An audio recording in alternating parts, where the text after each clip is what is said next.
Terceira questão. Aqui você tem o seguinte, você tem frações elevadas a expoentes negativos. Como a gente já viu, por exemplo, a gente tem aqui a letra A para exemplificar. Você tem 3 elevado a 4, 3 sobre 4 elevado a 2 negativo.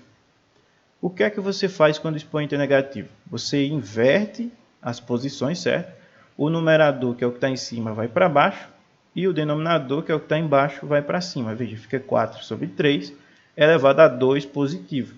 Então, você inverte a fração e troca o sinal do expoente. E aí você eleva tanto o numerador como o denominador a esse expoente. Então, veja, fica 4 ao quadrado sobre 3 ao quadrado.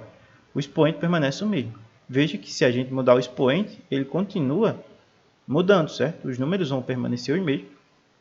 E só quem muda é o expoente, certo?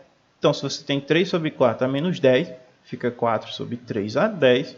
E esse 10 vai elevar tanto de cima como de baixo. E aí você faz a conta, certo? É isso que ele quer. Então, digamos, voltando lá para a letra A, que é 3 sobre 4 elevado a menos 2. Fica 4 sobre 3 elevado a 2 positivo. 4 ao quadrado, 3 ao quadrado. 4 ao quadrado é 4 vezes 4, que dá 16. 3 ao quadrado é 3 vezes 3, que é 9. Então, esse caso aqui vai ficar 16 sobre 9, certo? É essa a resposta.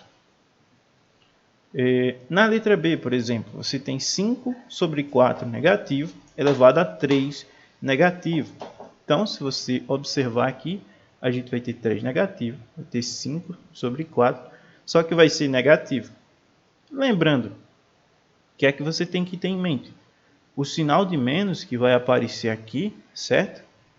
No nosso caso aqui está positivo, mas a ideia vai ser a mesma. Como o expoente vai ser ímpar, certo? Você vai ter 4 sobre 5 elevado a 3, só que negativo, porque na questão 5 sobre 4 é negativo. E como esse expoente é ímpar, o resultado continua sendo negativo. Então, você leva o 4 à terceira, o 5 à terceira, mas lembra do sinal de menos que vai aparecer aqui, certo? E aí você faz a conta, quanto dá 4 à terceira e quanto dá 5 à terceira. E aí você vai obter a fração negativa, lembrando que ela vai ficar negativa, justamente pelo fato desse sinal de menos, certo? Tá, e quando é só uma base sem ser em forma de fração? Quando você tem só uma base em forma de fração, o que você tem é a potenciação de inteiros. Por exemplo, digamos que a gente tem aqui 12 elevado a menos 4. Vamos pegar aqui o 10 a menos 3. Se você pega 10 a menos 3, veja, o que acontece é parecido com o que você tem lá, certo? Cadê o 3 negativo? Está aqui. 10 elevado a 3 negativo é o mesmo que 1 sobre 10 a terceira. E isso vai valer para qualquer base. Qualquer base que você tenha, que não seja em forma de fração, digamos, 8 elevado a menos 9. Isso fica 1 sobre 8 elevado a 9. Veja, você inverte o número. Quem fica em cima é o 1 sempre, no caso, quando você só tem base, certo? Quando não é uma fração, que você tem explícito. O número aqui, a sua potência, vem para baixo, vira denominador, e o expoente fica positivo, certo?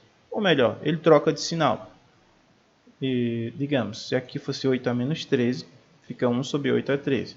Se fosse 13 elevado a menos 13, fica 1 sobre 13 a 13, certo? O que você faz sempre é colocar esse 1 aqui em cima e traz essa potência para cá, só que com o expoente, com o sinal trocado. No caso, fica positivo, certo? E aí você faz a conta. Por exemplo, digamos que nós tenhamos 1 sobre 4 elevado a menos 3. Como é que isso fica? Isso fica 1 sobre 4 a terceira, que fica 1 sobre... Quanto é 4 a terceira? É 4 vezes 4 vezes 4, que dá 64, certo? Vamos ver um exemplo, para ficar melhor. Digamos que a gente tem o 4 a menos 3. Então, fica 1 sobre 4 a terceira. Isso é 1 sobre 4 vezes 4 vezes 4, que é 1 sobre 64. Então, no caso da letra C aqui, você vai ter 1 sobre 10 vezes 10 vezes 10. E aí você vai obter a fração que dá a resposta, certo? A letra D e a letra E seguem a mesma ideia. E a letra F segue a ideia da letra A e B, certo?